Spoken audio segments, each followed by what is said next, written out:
오늘 주시는 하나님 말씀은 누가복음 18장 13절부터 17절까지 말씀입니다. 누가복음 18장 13절부터 17절까지 한 절씩 읽겠습니다. 세리는 멀리 서서 감히 눈을 들어 하늘을 쳐다보지도 못하고 다만 가슴을 치며 이르되 하나님이여 불쌍히 여기소서 나는 죄인이로소이다 하였느니라.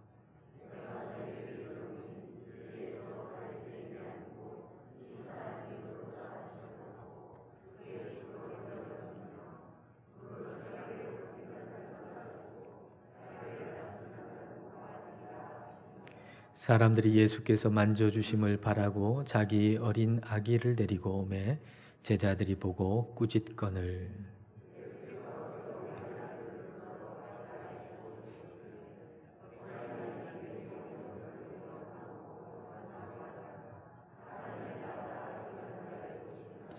함께 읽겠습니다. 내가 진실로 너희에게 이르노니 누구든지 하나님의 나라를 어린아이와 같이 받아들이지 않는 자는 결단코 거기 들어가지 못하리라 하시니라. 아멘.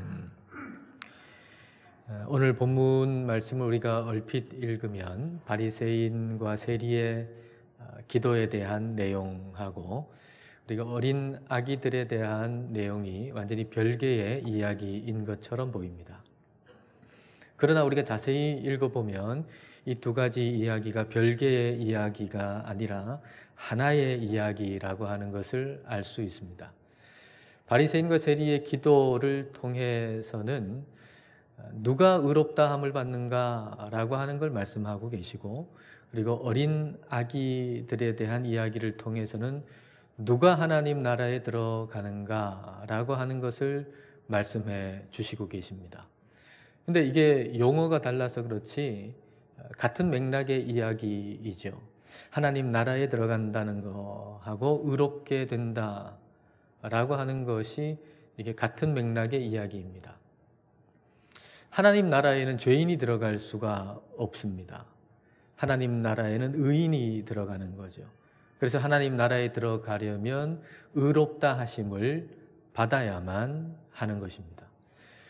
의롭다 함을 받는 것, 그리고 하나님 나라에 들어가는 것, 이게 같은 맥락인데 이걸 또 다른 표현으로 해본다면 하나님의 가족이 되는 것이다 라고 말할 수가 있습니다.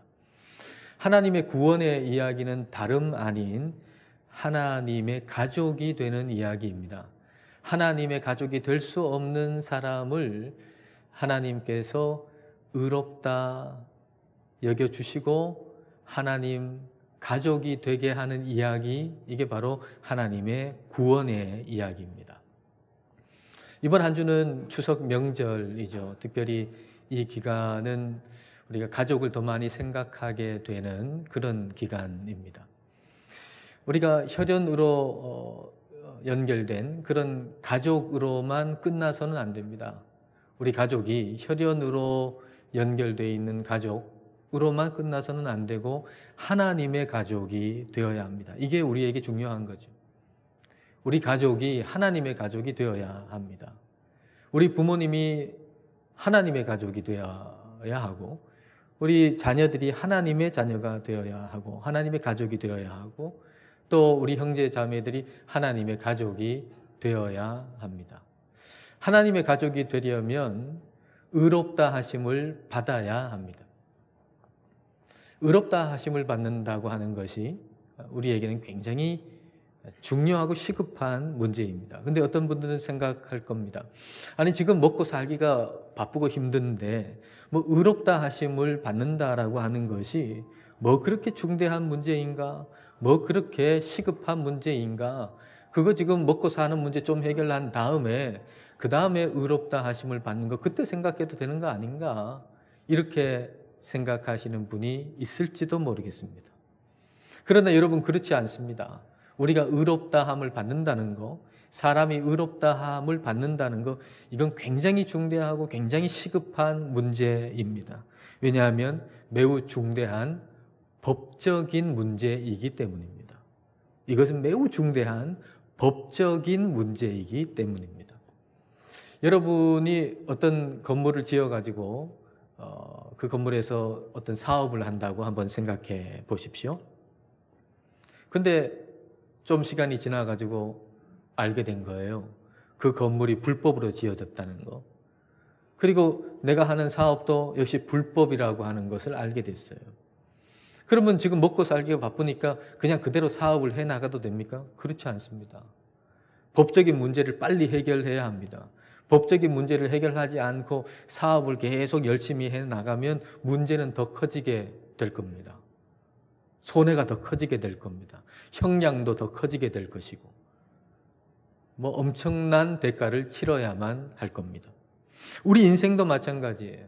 우리가 이 땅에 태어나서 살고 있는데, 모든 사람이 이 땅에 태어나서 살고 있는데, 그런데 그 인생이 아주 중대한 법적인 문제에 걸려 있다라고 하는 것을 우리 인생은 알게 되는 거죠. 이 법의 문제를 해결하지 아니하고 열심히 살면 살수록 문제는 더 커지게 되어 있습니다. 이 세상은 하나님이 만드셨죠. 그리고 인간도 하나님이 만드셨어요. 그러니까 하나님의 법으로 만드신 거예요. 근데 이 하나님의 법을 처음 사람 아담으로부터 시작해가지고 모든 사람이 다 이 법을 위반했어요. 그래서 모든 사람이 다 죄인이에요. 유죄 선고를 받은 것이죠. 모든 사람이 다 유죄 선고를 받아서 그 유죄 선고로 말미암아서 주어지는 결과가 크게 두 가지라고 말할 수 있는데, 하나는 죽음입니다. 죄의 삭은 사망이죠. 그 죄로 말미암아서 죽게 되는 거예요. 그리고 죽음 이후에 심판이 있습니다. 히브리서 9장 27절이 이걸 말씀하고 계시죠. 한 번 죽는 것은 사람에게 정해진 것이요 그 후에는 심판이 있으리니. 자, 이걸 한번 우리가 도식화해 보면 이렇게 표현할 수가 있어요. 죄인, 죽음, 심판. 앞에 거는 비공개적이고 뒤에 것은 공개적인 거예요. 자, 여러분 머릿속에 여기 사진을 한번 찍어서 머릿속에 넣어 두십시오. 죄인, 죽음, 심판.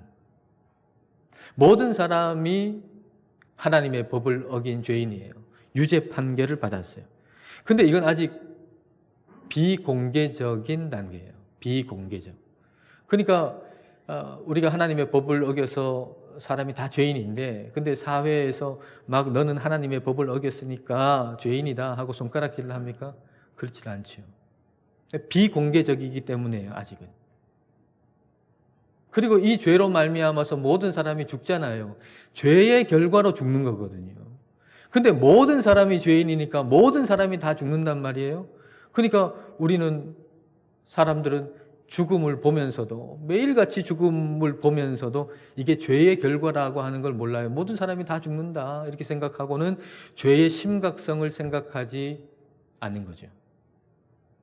그런데 그 죽음 이후에는 심판이 있어요. 그 심판 때에는 비공개적인 것이 아니고 공개적으로 죄인임을 선고하는 거예요. 공개적으로. 여러분 우리가 어떤 죄를 지었는데 그 죄인이라고 하는 것이 공개적으로 선언이 된다라고 여러분 생각해 보세요. 여러분 그 감당할 수가 있겠어요? 내가 죄인이라고 하는 게 공개적으로 뉴스에 다 나오고 온 나라 국민이 다 알고 얼굴이 공개되고, 그럼 여러분 감당할 수가 있을까요?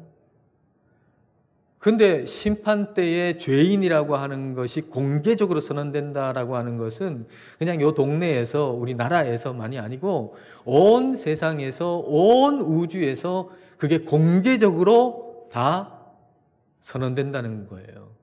이 아무개는 죄인이다라고 하는 게 공개적으로 선언된다는 거예요. 여러분 이거 감당할 수 있는 사람이 있겠어요? 그게 공개적으로 선언될 뿐만 아니라 영원한 거예요. 말 그대로 지옥이죠. 여러분 이게 공개적으로 선언되면 그것이 또 영원한 것이면 이거 감당할 수 있는 사람은 아무도 없습니다. 이게 말 그대로 지옥입니다. 우리가 우리의 가족들을 위해서 119 기도를 하고 있잖아요. 이 기도는 지금 시급하고 중대한 법적인 문제를 해결해 달라고 기도하는 거예요. 이 법적인 문제가 해결되지 아니하면 살면 살수록 문제는 더 커질 수밖에 없어요. 그래서 시급하고 중대하게 지금 이 법적인 문제를 해결해 달라고 기도하고 있는 거죠. 공개적인 유죄 선언이 되기 전에 지금 그래도 비공개적일 때, 죄인이긴 하지만 비공개적일 때 그때 빨리 이 법적인 문제를 해결할 수 있도록 우리가 기도하는 거예요. 자, 그러면 우리가 예수님을 믿어서 의롭다함을 받으면 어떻게 될까요? 자, 한번 이것도 한번 볼까요? 칭의, 의롭다함을 받는 거잖아요. 죽음, 심판. 역시 앞에 거는 비공개적이고 뒤에 것은 공개적인 거예요. 여러분 머릿속에 사진을 찍듯이 그대로 머릿속에 넣어 두십시오. 자, 칭의. 의롭다함을 받았어요. 의롭다함을 받았다. 무죄 선언인 거죠. 근데 이거 비공개적인 거예요. 의롭다 하심을 받았다. 근데 이게 비공개적이어서 내가 예수님 믿어 의롭다함을 받았다. 그럴 때 사람들이 야, 저 사람은 의롭다함을 받았다라고 막 칭송해 주나요? 아니, 몰라요. 사람들 몰라요. 그러니까 우리 자신도 의롭다함을 받은 사람도 의롭다함을 받은 것에 대해서 좀 대수롭지 않게 생각하는 경향이 있어요. 만약 우리가 의롭다함을 받았는데 죽지 않는다. 그러면은 의롭다함을 받았다는 거 대단하게 생각하겠죠. 그런데 우리는 죄 가운데 이 육신 가지고 태어났거든요. 그래서 의롭다함을 받아도 역시 우리의 육신은 죽어요. 우리의 육신은 죽을 수밖에 없어요. 그러나 이 죽을 육신을 가지고 있지만 의롭다 하심을 받은 사람은 이 육신으로 살아가는 동안에 내가 죄인이라고 하는 걸 깊이 생각하면서 나 같은 죄인을 살리신 예수 그리스도의 그 십자가의 공로를 찬송하게 되어 있어요. 박윤선 목사님이라고 계셨는데 이분이 신학자로 또 목회자로 엄청난 일을 한 분이에요. 많은 업적을 남기신 분이에요. 근데 이분이 83세 되던 해에 이렇게 얘기를 하셨어요. 많은 제자들이, 많은 사람들이 이분을 칭송하고 막 훌륭한 일을 했다고 막 그렇게 하는데 이분이 이런 얘기를 했어요. 나는 83년 묵은 죄인입니다. 나는 83년 묵은 죄인입니다. 의롭다 하심을 받은 사람의 모습이 이건 거죠.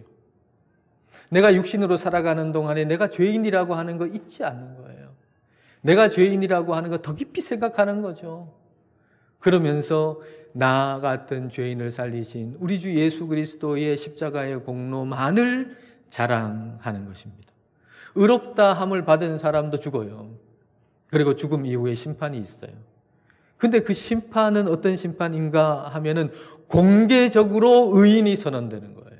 공개적으로 의인이 선언되는 거. 비공개적으로 의인이 아니고 공개적으로 온 세상 가운데, 온 우주 가운데 아무개는 의인이다 하고 선언이 되는 거예요. 말로만 그런 것이 아니라 부활의 몸을 입은 것으로 입증이 되는 거죠. 우리는 그때 부활의 몸을 입어요. 아무개는 의인이다 하고 온 우주 가운데 선언이 되는 거예요. 그럴 때 그때의 우리의 감격과 기쁨은 이루 말할 수가 없는 거죠. 그 감격과 기쁨을 저와 여러분이 같이 한다는 거예요. 그리고 바라기는 여러분의 가족이 이 기쁨과 감격을 함께 누릴 수 있게 되기를 원합니다. 진실로 그렇게 될 수 있기를 축복합니다. 자, 그렇다면 어떻게 해야 의롭다함을 받습니까? 어떻게 해야 하나님 나라에 들어갑니까? 어떻게 해야 하나님의 가족이 됩니까? 예수님은 세리의 기도를 통해서 이걸 우리한테 말씀하고 계세요. 자, 13절과 14절입니다. 하나님이여 불쌍히 여기소서. 나는 죄인이로소이다 하였느니라. 내가 너희에게 이르노니 이에 저 바리새인이 아니고 이 사람이 의롭다 하심을 받고. 자, 이 구절에서 우리가 유심히 봐야 할 두 단어는 불쌍히 여겨달라는 단어하고 의롭다 여김을 받았다라고 하는 이 두 단어예요. 불쌍히 여겨달라고 할 때 그때 이 사람은, 이 세리는 의롭다함을 받았어요. 근데 불쌍히 여겨달라라고 번역된 요 단어는 일반적으로 불쌍히 여겨달라고 할 때에 쓰이는 단어가 아니에요. 일반적으로는 엘레이손, 키리에 엘레이손이라고 하잖아요. 주여 불쌍히 여기소서. 키리에 엘레이손이라고 하는 음악도 있잖아요. 보통 엘레이손이라고 하는 단어 쓰는데, 이 세리가, 지금 예수님이 세리에 대한 기도를 말씀하시면서 불쌍히 여겨달라라고 할 때 불쌍히 여겨달라라고 하는 요 단어는 그 단어가 아니에요. 전혀 다른 단어를 사용했어요. 히브리서 2장 17절에 요 불쌍히 여겨달라라고 하는 번역이 된 요 단어를 속량이라고 번역했어요. 그 의미를 잘 살린 거죠. 속량. 속량이라고 하는 말은 다시 사온다는 얘기예요. 값을 주고 다시 사온다는 얘기예요. 우리가 죄를 지어가지고 이 사탄의 수하에 들어갔어요. 근데 예수님께서 그 죄값을 십자가에서 치르시고 값을 지불하시고 우리를 다시 사오셨다는 게 이게 속량이에요. 속량. 그래서 이 세리가 나를 불쌍히 여겨달라라고 하는 것의 의미는, 정확한 의미는 내가 의롭다 함을 받는 길은 예수 그리스도의 십자가의 피밖에 없다는 얘기예요. 이 얘기가. 그냥 단순하게 불쌍하니까 불쌍히 여겨주십시오, 이 얘기가 아니에요.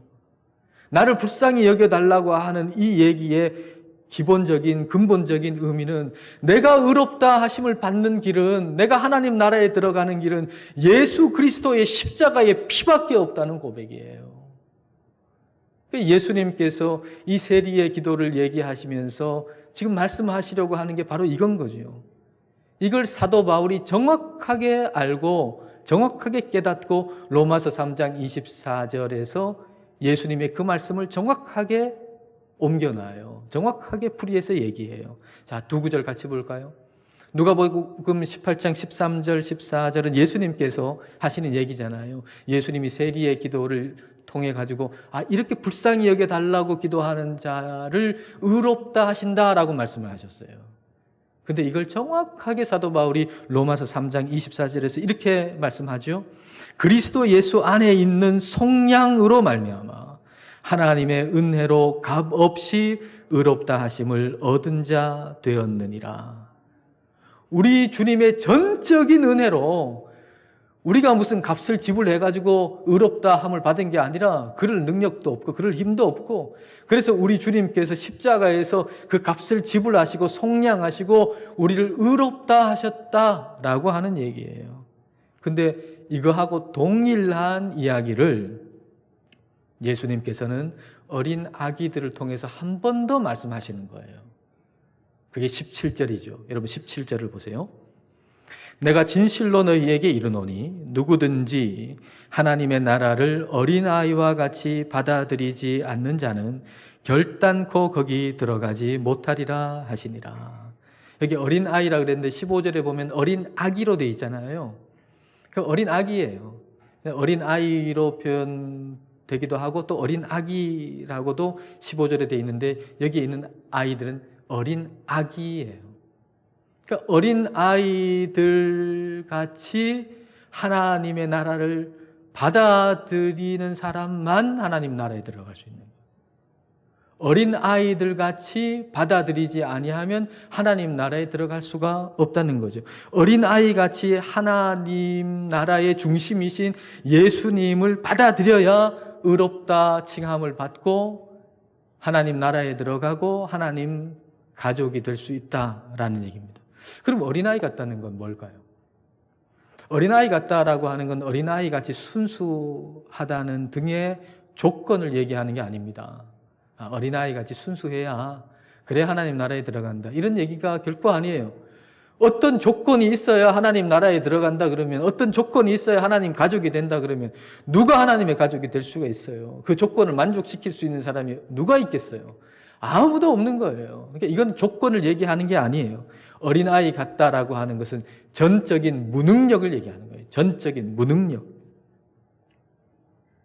어린 아기는 자기가 뭘 할 수가 없어요. 아무것도 못해요. 엄마가 다 해줘야 되잖아요. 엄마가 다 해줘야 돼요. 어린 아기는 엄마 없으면 안 돼요. 근데 어린 아기가 내가 계속 엄마한테 손 내밀고 달라고만 하고 받기만 하고 엄마한테 주는 건 없고 내가 너무 부끄럽다. 다음에는 안 그래야지. 아기가 그럽니까? 아기는 안 그래요.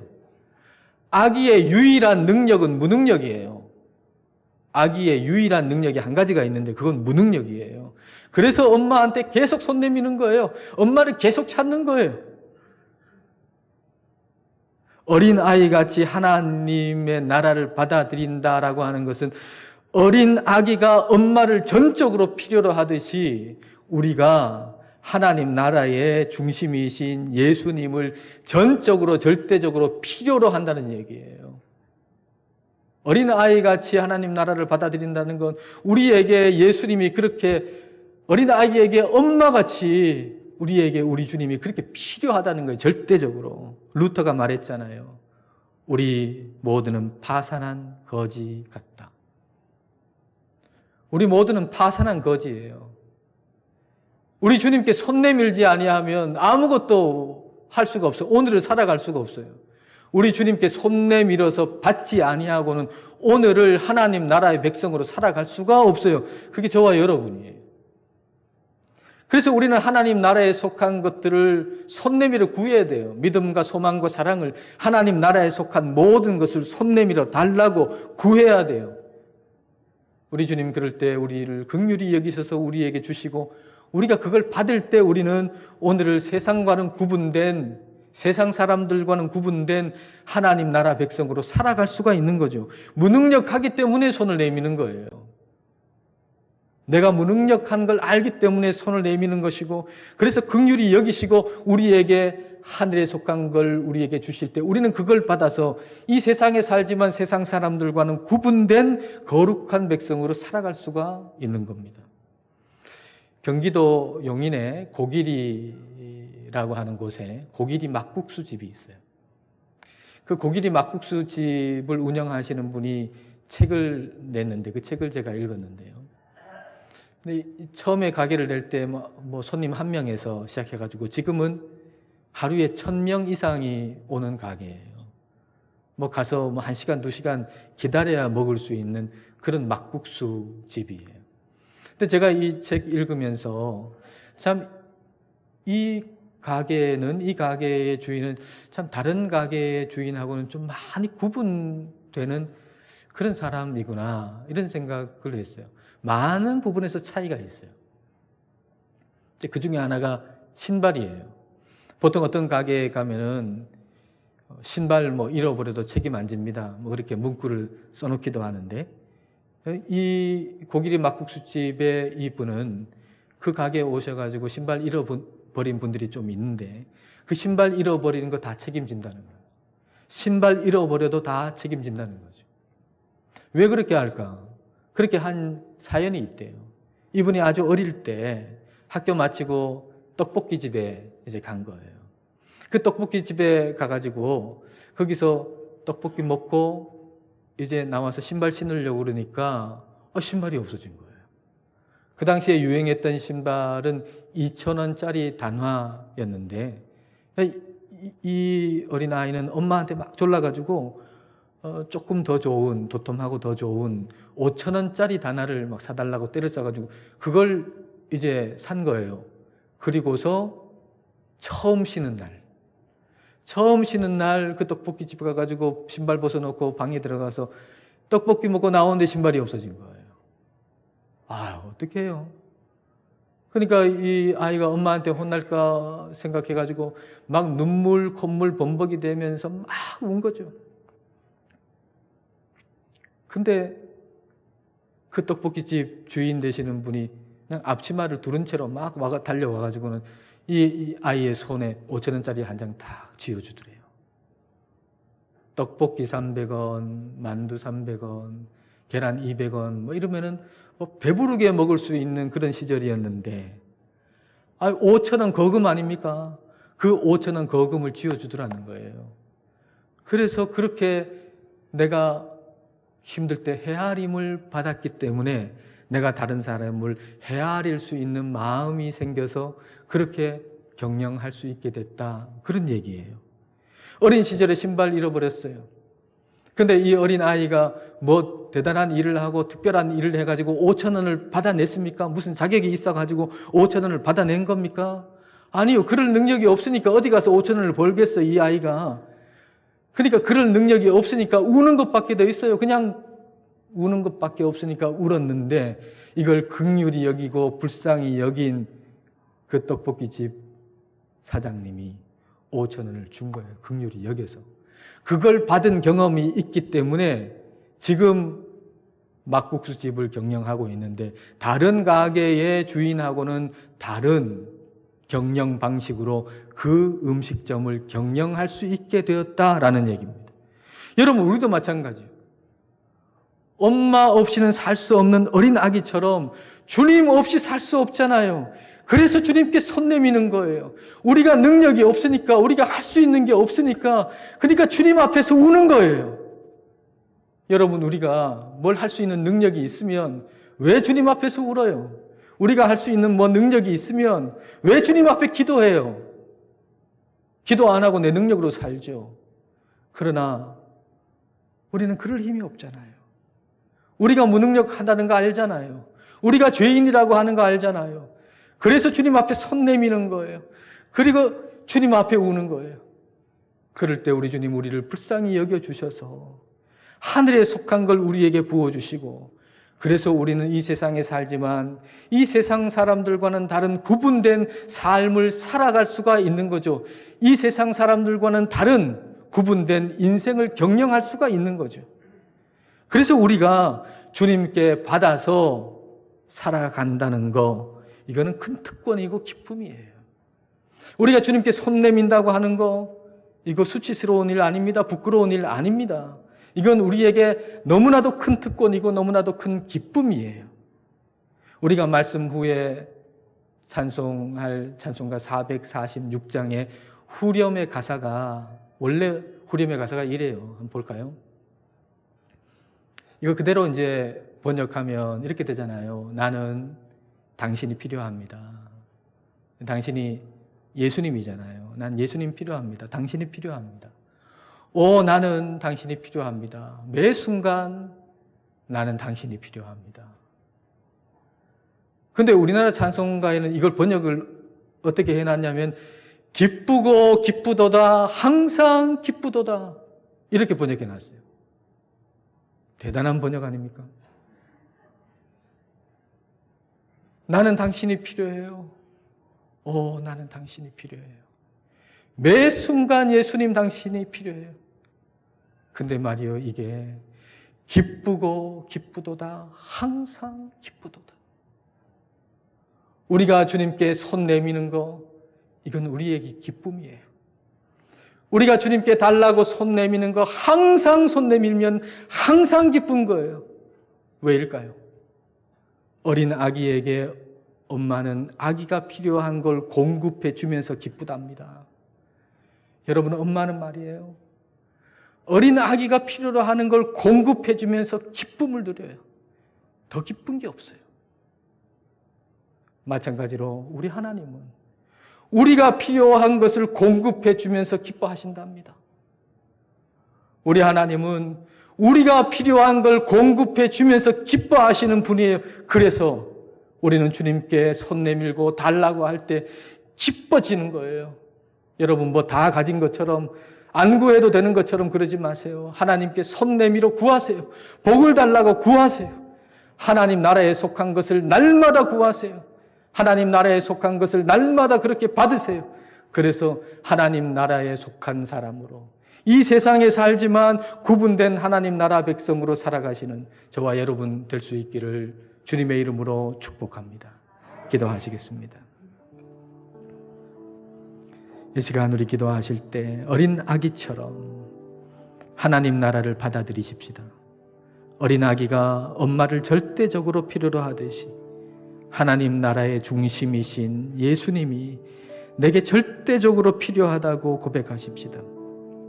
그리고 주님께 믿음과 소망과 사랑, 그리고 하나님 나라에 속한 모든 것을 달라고 기도하십시다. 어린 아기에게 필요한 것을 공급하며 엄마가 기뻐하는 것처럼 우리 주님은 우리에게 공급하시며 기뻐하신다는 걸 생각하면서 기쁨으로 주님께 손 내밀어 구하십시다. 날마다 하나님 나라에 속한 걸 구하고 날마다 하나님 나라에 속한 것을 받아서 날마다 하나님 나라 백성으로 살아가게 해달라고 기도하십시다. 그리고 우리뿐만 아니라 우리의 가족들도 주님 안에서 의롭다함을 받고 하나님 나라에 들어가고 하나님의 가족이 되게 해달라고 이 시간 함께 기도하시겠습니다.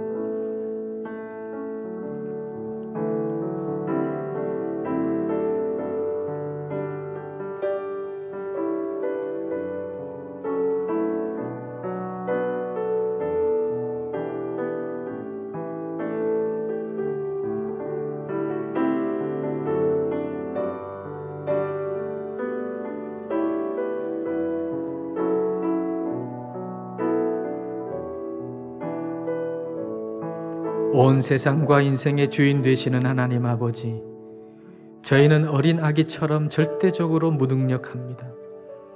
저희 힘으로는 의롭게 될 수도 하나님 나라에 들어갈 수도 하나님의 가족이 될 수도 없습니다. 어린 아기에게 엄마가 절대적으로 필요하듯 저희는 예수님이 절대적으로 필요합니다.